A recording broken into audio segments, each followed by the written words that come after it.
Winnie Sun, financial advisor and managing partner of Sun Group Wealth Partners, joins us once again. Are you all over Amazon? Are you big on Amazon, Winnie? Well, Amazon shopping, right? Certainly, we are doing. Well, I am doing a little bit, not too much. I think I'll be really careful, but yeah, Yeah, it's oh, certainly something. I dabble a little bit on Amazon. I mean, the Prime Day was this week, and I'm curious because I've seen more and more companies, Kohl's, Target, jump in during this time of the year and try and compete with Amazon Prime Day. Does it work or not, you think? It does work. I think a lot of people are online today, and this week for sure.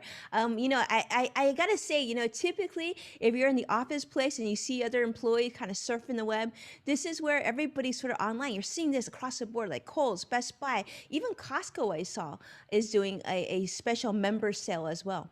Yeah. Well, I know we didn't get a chance to talk last week, but we did see the Federal Reserve kind of hint of interest rates going possibly by the year 2023. What's your take on this, Winnie? And for all of us sitting at home, what do we need to be doing in preparation for this? And maybe it even happens, next year, not 2023.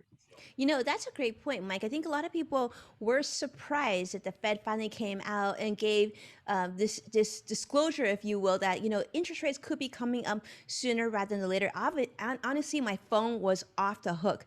Everybody wanted to know what I was thinking, and most importantly, what our clients were thinking. Now, overall, here's the thing: is if you have a long term between meeting those goals, like financial goals, retirement goals, education goals, this shouldn't impact you so much on the day to day, because the most important thing would be the day that you actually sell. But knowing that rates are going to be going up, there are some things that you should proactively be doing right now. We know some people are looking to buy real estate, refinancing, obviously really important. Think of ways to kind of decrease the interest rate on any debt that you have, whether it be a car loan or house loan or even a student loan. If you could refinance, it'd probably be meaningful to do that sooner rather than later. What about even like a HELOC too? HELOC, absolutely. There's some deals out there.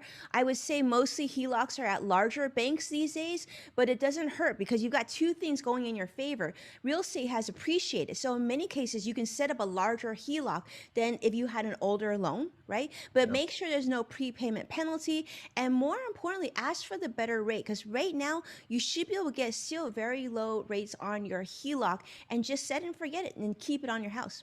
Yeah. Okay. Another thing that popped up last week, just because you weren't here, I think a lot of investors saw the markets take a dip. It was a rough week, top to bottom. I know this week started off on a different pace, a lot of green on the board, but Mhm. we've talked before about taking advantage of, dips in the market.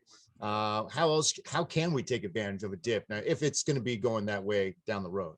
Absolutely. Well, Warren Buffett said, we simply attempt to be fearful when others are greedy, and to be greedy when others are fearful. So, based on what he's saying, this is what you want to do, right? When things are bad, like we saw last week, there was a lot of pullback, a lot of people were concerned. That's when you look at yourself and you look at the investments that you've made, and you think, well, when am I going to need to use this money?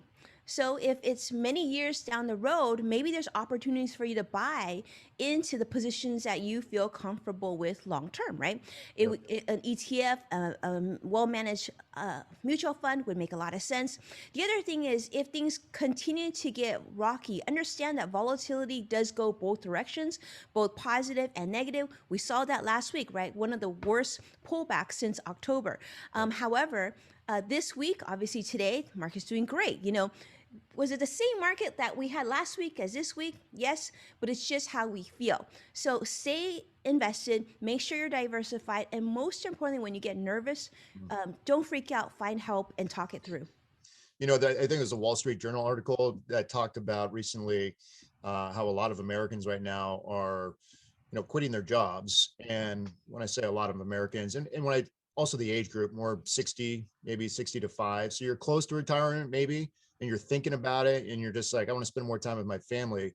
But for those who have, a lot of money in a 401k, right? They still get those early withdrawal fees if you pull out early. So it's kind of a tough situation for a lot of those people. Are there ways around it to tap into that, money in your 401k, or does it still have to sit till really, I don't know, was it 65 or 67? Well, my good question. I mean, this is something a lot of people have been thinking, right? Right? Like, because if you invest in your 401k or 403b, you're technically not supposed to pull from it until 59 and a half or beyond. Got it. There is good news though, and this is something a lot of people aren't familiar with. However, being like you said, record levels of people are quitting their jobs right now. What does that mean? How can I utilize that retirement assets without being hit with the 10% early withdrawal penalty? 'Cause that's pretty steep on top of taxes. Well, the good thing is there's something called a substantially equal payments, or the rule of 72T, which is an IRS ruling.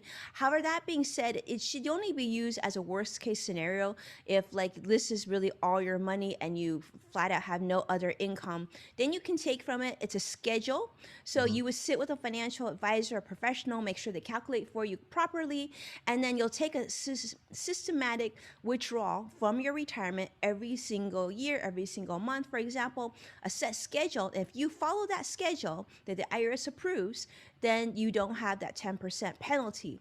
But again, this should be Huh. seen as a worst case scenario. But Okay. do remember, if there's a lot of companies that have something called an in-service distribution too, that you may be able to roll out some of your retirement if you're over the age of 50, and that could give you some flexibility too. There you go. You always have the answers. Winnie Sun, managing partner of Sun Group Wealth Partners. Have a great week, Winnie. Thank Thanks you so again. much, Mike. Take care.